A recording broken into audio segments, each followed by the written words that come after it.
Hello बच्चों, welcome back. आज हम सीखेंगे और एक पोएम जिनका नाम है नो मैन आर फॉरेन। ये पोएम जो है इंग्लिश किताब इंग्लिश बी हाइव से लिया गया है, जो लेसन 6 से जुड़ा हुआ है। यानी कि लेसन 6 को पढ़ने के पश्चात ये पोएम आती है, तो इसको हम पढ़ें। ये पोएम इस प्रकार की बातें लेके आ रहा है, जैसे हम फोटोल में देख सकते हैं कि एक सवाल है, have you ever thought of some people as strange और अदर कंट्रीज एज फॉरेन। क्या आपने इस प्रकार से लोगों के विषय में सोचा है कि कोई लोग विदेशी हैं, कोई लोग अजनबी हैं, अजीब सा हैं, इस प्रकार से आपने सोचा है। उसी प्रकार से यहाँ पे पोएट इस पोएम के जरिए हम ये बताना चाहता है कि हम जो लोग विदेश में, देश में अलग अलग जगह में रहते हैं, अलग अलग रंगों के लोग हैं, अलग अलग भाषाएं बोलते हैं, लेकिन हम सब क्या हैं? हम इंसान हैं। पहला है हम इंसान हैं। इसी प्रकार से उनकी ये जो सोच है, इसी को दर्शाने के लिए पोएट ने यहाँ पे कोशिश किया है। यहाँ पे आप देखिए, यहाँ पे 5 स्टैंजस है और हम पहले पढ़ेंगे इसे, इस स्टैंजस को, और हम इसे समझेंगे। तो पहले हम पढ़ें इसे। Remember, no men are strange, no countries foreign, beneath all uniforms. A single body breathes like ours. The land our brothers walk upon is earth like this, in which we all shall lie. They too, aware of sun and air and water, are fed by peaceful harvest, by wars long winter starved. Their hands are ours, and in their lines we read a labor not different from our own.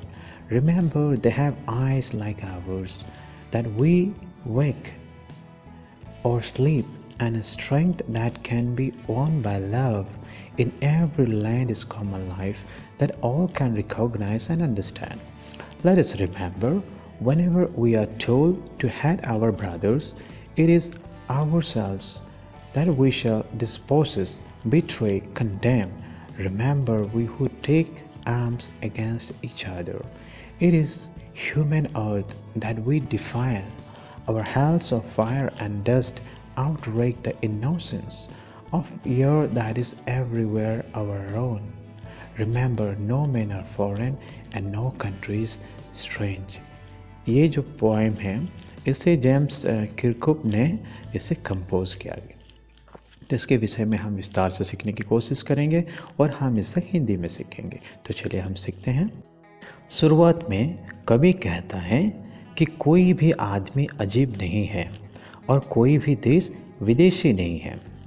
तो कवि पृथ्वी के सतह से देशों की सभी सीमाओं को हटाने की कोशिश करता है, तभी कोई देश विदेश नहीं होगा। इसके अलावा जब कोई सीमा नहीं होगी तो कोई भी काउंटी विदेशी नहीं होगी और हम बेझिझक घूम सकते हैं। इस तरह पूरी पृथ्वी एक है और इस पृथ्वी पर रहने वाले सभी लोग एक मानव जाति के हैं। इसके अलावा विभिन्न देशों के सैनिकों की वर्दी के अंदर मानव समान है, क्योंकि परमेश्वर ने हम सभी को इसी तरह बनाया है। हम सभी एक ही तरह से सांस लेते हैं।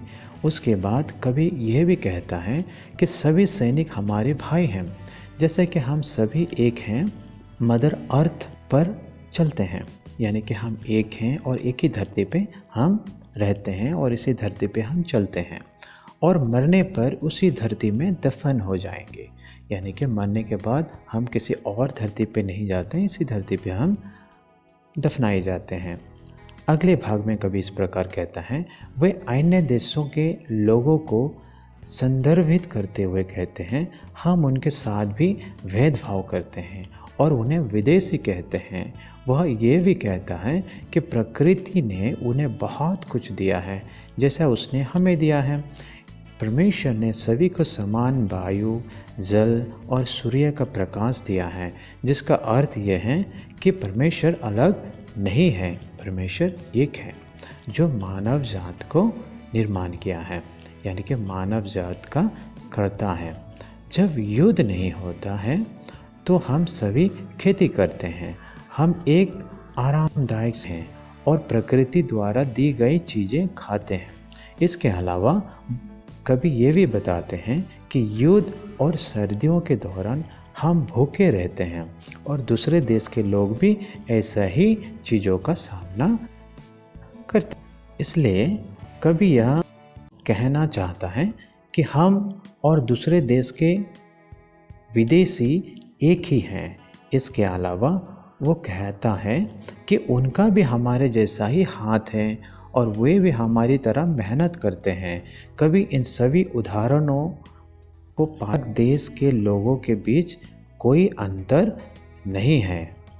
कभी पाठक को कुछ याद रखने के लिए कहता है। वह आगे कहता है कि ध्यान रखें कि हमेशा हमारे समान दिखने के साथ हमारे दुश्मनों को भी बनाया है। परमेश्वर ने उन्हें ऐसे ही आंखें दी हैं जो हमारी तरह खुली और बंद होती हैं। परमेश्वर ने भी उन्हें ताकत दी है जिससे हम प्यार से जीत सकते हैं और हर भूमि पर जीवन सबसे आम बात है। इसके अलावा जब हमें पता चलता है कि वे हमारे जैसे ही हैं तो युद्ध नहीं होनी चाहिए। जब कोई हमें किसी दूसरे देश से नफरत करने के लिए कहता है और सोचता है कि तब हमारा दुश्मन है और हम ऐसा करते हैं, तो हम उसे धोखा देते हैं, निंदा करते हैं और खुद को भी धोखा देते हैं। कभी कहता है कि हमें दूर रहना चाहिए। युद्ध के दौरान दोनों पक्ष नुकसान उठाते हैं। यही कारण है कि लोग कहते हैं कि युद्ध किसी के पक्ष में नहीं होता है। जब हम किसी के खिलाफ कोई हथियार उठाते हैं तो हमें एक बात याद रखनी चाहिए कि जब हम किसी के खिलाफ हथियार उठाते हैं तो हम धरती को उनके खून से सींचते हैं। जैसे कि युद्ध में आग, मौत और रक्तपात होता है। सब पृथ्वी को अशुद्ध करती है। युद्ध पृथ्वी को प्रदूषित करता है और हवा को बाधित करता है।